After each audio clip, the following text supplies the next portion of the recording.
U.S. President Donald Trump is disappointed with his Russian counterpart Vladimir Putin, believing he is involved in a meddling.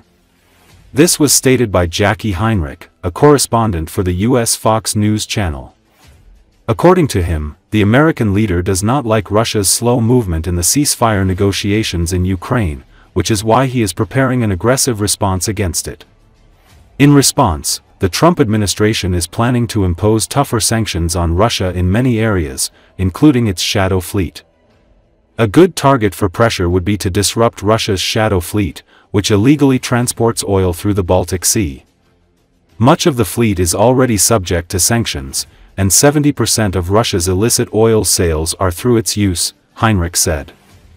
Donald Trump said that he was very angry, pissed off, with Russian leader, NBC reported, marking a sharp change of tone as Washington seeks to end the war in Ukraine.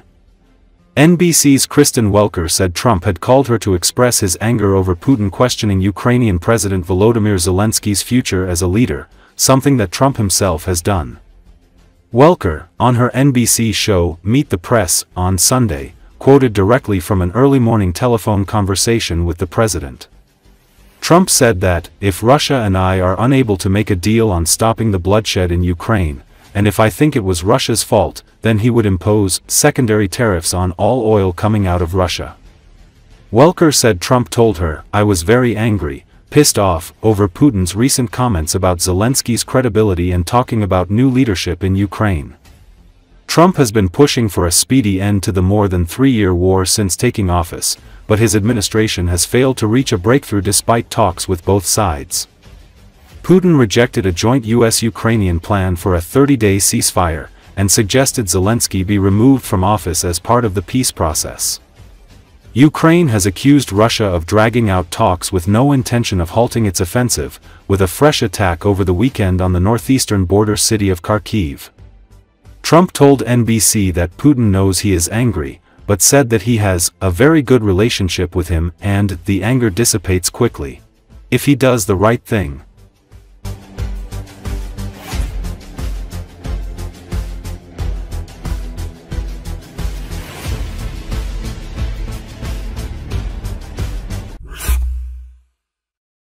A top European Union official warned the US on Tuesday that the world's biggest trade bloc holds a lot of cards when it comes to dealing with the Trump administration's new tariffs and has a good plan to retaliate if forced to. According to Associated Press, US President Donald Trump has promised to roll out taxes on imports from other countries on Wednesday. He says they will free the US from reliance on foreign goods. He's vowed to impose reciprocal tariffs to match the duties that other countries charge on U.S. products, dubbing April 2 Liberation Day. Europe has not started this confrontation. We do not necessarily want to retaliate, but if it is necessary, we have a strong plan to retaliate and we will use it, European Commission President Ursula von der Leyen told EU lawmakers. The Commission, the EU's executive branch, negotiates trade deals on behalf of the bloc's 27 member countries and manages trade disputes on their behalf. Europe holds a lot of cards, from trade to technology to the size of our market. But this strength is also built on our readiness to take firm countermeasures if necessary. All instruments are on the table, von der Leyen said, at a European Parliament session in Strasbourg, France. The Commission already intends to impose duties on U.S. goods worth some $28 billion in mid-April in response to Trump's steel and aluminum tariffs. The EU duties will target steel and aluminum products, but also textiles, home appliances and farm goods. A lot remains unknown about how Trump's levies will actually be implemented, notably the reciprocal tariffs, and the EU wants to assess their impact before taking retaliatory action. So many Europeans feel utterly disheartened by the announcement from the United States, von der Leyen said. This is the largest and most prosperous trade relationship worldwide. We would all be better off if we could find a constructive solution. And because of this collective experience of the last, almost 75 years, so many Europeans feel utterly disheartened by the announcement from the United States. Let me be clear, Europe did not start this confrontation. We think it is wrong. But my message to you today is that we have everything we need to protect our people and our prosperity. We have the largest single market in the world. We have the strength to negotiate. We have the power to push back. Tariffs are taxes that will be paid by the people. Tariffs are taxes for the Americans on their groceries and their medication. Tariffs will just fuel inflation, exactly the opposite of what we wanted to achieve. American factories will pay more for components that are produced in Europe. This will cost jobs.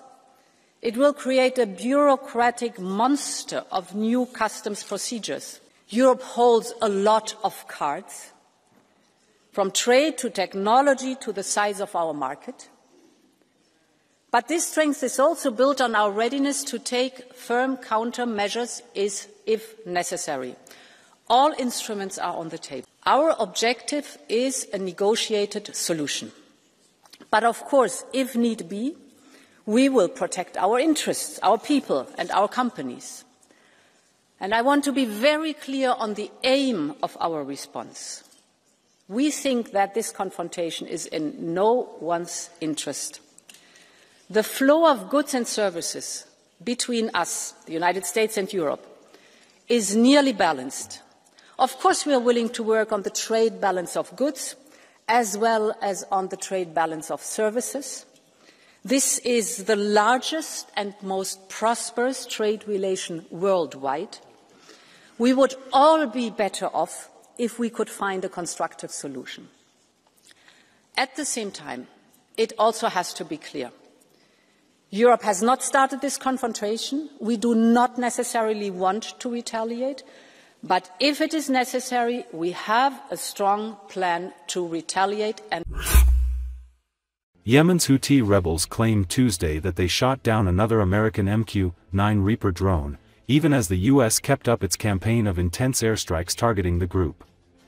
According to Associated Press, the reported shootdown over Yemen's contested Marib Governorate came as airstrikes hit around Sana'a, the country's rebel-held capital, and Sada, a stronghold for the Houthis. U.S. President Donald Trump issued a new warning to both the Houthis and their main benefactor, Iran, describing the group as having been decimated by the campaign of strikes that began March 15.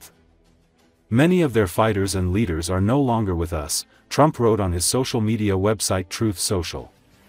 We hit them every day and night, harder and harder. Their capabilities that threaten shipping and the region are rapidly being destroyed. Our attacks will continue until they are no longer a threat to freedom of navigation. He added, the choice for the Houthis is clear: stop shooting at U.S. ships, and we will stop shooting at you. Otherwise, we have only just begun, and the real pain is yet to come, for both the Houthis and their sponsors in Iran. The rebels claim to have felled a drone in Marib Governorate, home to oil and gas fields still under the control of allies to Yemen's exiled central government. Footage released on social media showed flames in the night, with a Yemeni man claiming a drone had been shot down. Brig General Yehia Sari, a Houthi military spokesman, separately claimed downing the MQ-9 drone in a pre-recorded video message. Sari described the rebels targeting the drone with a suitable locally manufactured missile. The Houthis have surface-to-air missiles, such as the Iranian missile known as the 358, capable of downing aircraft. Iran denies arming the rebels, though Tehran-manufactured weaponry has been found on the battlefield and in sea shipments heading to Yemen for the Shiite Houthi rebels despite a United Nations arms embargo. The U.S. military acknowledged to the Associated Press being aware of reports of the downing of a Reaper, but declined to comment further. General Atomics Reapers, which cost around $30 million apiece, can fly at altitudes over 40,000 feet and remain in the air for over 30 hours. The aircraft have been flown by both the U.S. military and the CIA for years over Afghanistan, Iraq and now Yemen.